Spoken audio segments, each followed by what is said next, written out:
Un prêtre raconte qu'un jour il était invité dans une famille et la petite dernière, une fille de CE1 ou CE2, lui montre fièrement son cahier de catéchèse. Ils le feuillettent ensemble, tout en commentant un peu, puis à la fin, la petite lui dit « Dis Père Gérard, si tu as des photos de Dieu, tu me les garderas ». Et le Père Gérard avoue qu'il n'avait jamais pensé à ça et que ça l'a beaucoup amusé. Des photos de Dieu, nous en aimerions bien. Nous avons mieux que cela, puisque la Bible nous dit que nous avons l'image et la ressemblance de Dieu, ou plutôt que chacun de nous est à l'image et à la ressemblance de Dieu. Quelle est la différence entre Jésus et chacun de nous? Une petite préposition, c'est tout.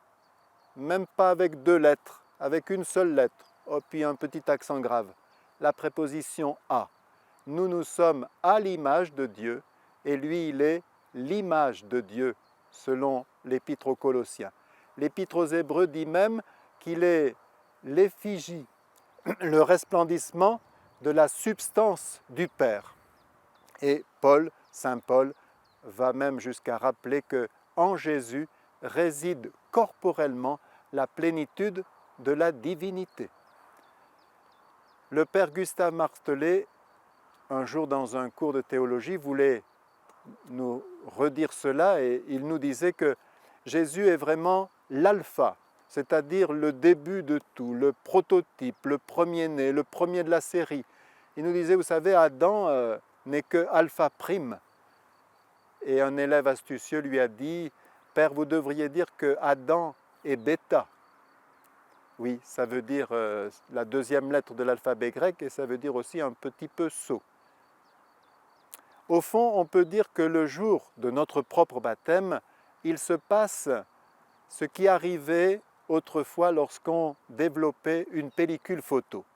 Vous savez le principe, on exposait la pellicule après avoir pris soin d'être dans le noir et on la faisait traverser par un jet de lumière pour la projeter sur un papier dit sensible. À ce moment-là, si on regardait le papier sensible, on ne voyait rien du tout. Mais en le mettant dans un liquide qu'on appelait le bain révélateur, petit à petit, on voyait se dessiner les contours de plus en plus précisément. Et puis apparaissait finalement la photo, telle qu'on l'avait prise. Au fond, on peut dire qu'au baptême aussi, nous sommes comme impressionnés, comme un papier sensible, est imprimé en nous un visage de Jésus, le visage de Jésus, mais que nous sommes seuls à pouvoir reproduire. Et il faudra le liquide révélateur, c'est-à-dire notre parcours terrestre, les événements, les rencontres, pour révéler au fond qu'est-ce que c'est ce portrait, et surtout que l'on puisse dire finalement, ah ben, c'est le portrait craché de son Père.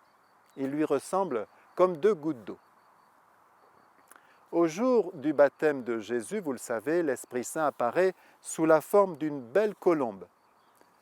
Alors, lorsque je demande aux enfants qui préparent leur confirmation ou qui sont en catéchèse et quand on étudie ce passage, pourquoi? Qu'est-ce que cela nous dit du Saint-Esprit? Eh bien, ils répondent assez vite, cela veut dire la pureté. C'est vrai que le Saint-Esprit nous purifie et nous donne ou redonne la blancheur de la colombe. Certains disent, et c'est d'ailleurs le premier mot, la paix, parce qu'ils ont l'habitude de voir la colombe portant le rameau d'olivier comme symbole de paix, mais cela n'est pas très vieux, cela doit dater d'un siècle à peu près. Si on fouille encore, les plus astucieux disent la liberté. C'est vrai qu'une colombe en plein vol, c'est vraiment symbole de liberté. Et le Saint-Esprit travaille à nous rendre libres. D'autres encore peuvent dire la délicatesse, comme un oiseau qui, alors qu'il s'apprête à toucher le sol, freine de ses deux ailes comme pour ne pas égratigner le sol. La délicatesse du Saint-Esprit, il n'entre chez nous jamais par effraction, mais toujours avec beaucoup de délicatesse et d'attention. Tout ça est très beau et très vrai, mais ce n'est pas le symbole biblique. Nous retrouvons la colombe à l'arche de Noé. Noé après le déluge, alors que l'eau vient de commencer à descendre, envoie d'abord un corbeau qui revient bredouille ou ne revient pas, je ne me souviens plus. Puis il envoie une colombe qui revient avec un rameau d'olivier, ce qui signifie que ça y est, la terre est de nouveau apparue et le premier arbre qui renaît, c'est l'olivier. Cela donc signifie que le Saint-Esprit peut nous offrir un renouveau radical, quelque chose d'absolument nouveau. Nous retrouvons ensuite la colombe dans le Cantique des Cantiques. « Que tu es belle, ma bien-aimée, que tu es belle, tes yeux sont des colombes. » Et un peu plus loin, au chapitre 2, « Ma colombe blottie dans le rocher, dans le secret de la falaise, montre-moi ton visage, fais-moi entendre ta voix, car ta voix est douce et ton visage est beau. » Vous avez entendu, il est question par 3 fois des yeux et du visage. En fait, le Saint-Esprit, c'est la beauté intérieure. Il nous donne un resplendissement étonnant, il nous donne au fond la beauté de Dieu. Alors si vous voulez voir le Saint-Esprit, il vous faut regarder le visage de ceux qui se sont laissés envahir par le Saint-Esprit. Et il y en a un notamment qui s'appelle Charles de Foucauld, et je voudrais vous montrer les photos de Charles de Foucauld. On sait qu'il était orphelin de papa et de maman très jeune. On voit déjà ce petit garçon au regard éteint. On saura plus tard qu'il est surdoué à tous les niveaux. Eh bien, malgré tout, il va garder ce regard éteint pendant longtemps. On le voit petit à petit grandir. Il va devenir militaire, il va suivre une école militaire, mais il va se comporter très mal. Il va faire la fête souvent avec des excentricités étonnantes, comme par exemple acheter un soir toute la cave du restaurant très huppé où il a invité tous ses amis. Il va finalement se faire éjecter de l'armée pour inconduite.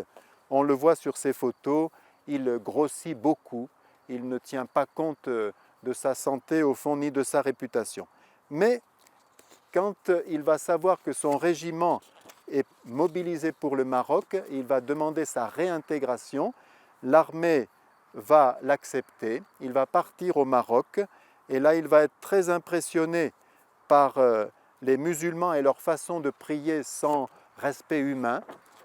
Et puis, à son retour d'expédition au Maroc, il va y retourner pour s'enfoncer dans les terres et faire un travail extraordinaire de géographe, de topographie, qui va faire son succès à Paris. En fait, ce qui le travaille, c'est surtout une aventure spirituelle, une aventure intérieure. Et quand il se sera converti dans le confessionnal de l'abbé Huvelin à Paris, il venait discuter de questions religieuses, l'abbé Huvelin lui dit de s'agenouiller, et au cours de cette confession, il va savoir que Dieu existe et qu'il l'aime, et il va décider aussitôt de lui donner toute sa vie. On le voit ici à la fin de sa vie, regardez ses yeux qui ont changé complètement, son visage est rayonnant, et le voilà dans la dernière photographie que l'on a de lui, il a changé complètement. On pourrait voir aussi les photos de Sainte Thérèse de l'Enfant Jésus, la première sainte photographiée, mais si vous voulez voir le Saint-Esprit, si vous voulez voir Dieu, regardez donc les personnes qui se sont laissées envahir par lui. On dit que les yeux sont les miroirs de l'âme, les tiens, je le proclame, sont les miroirs de Dieu.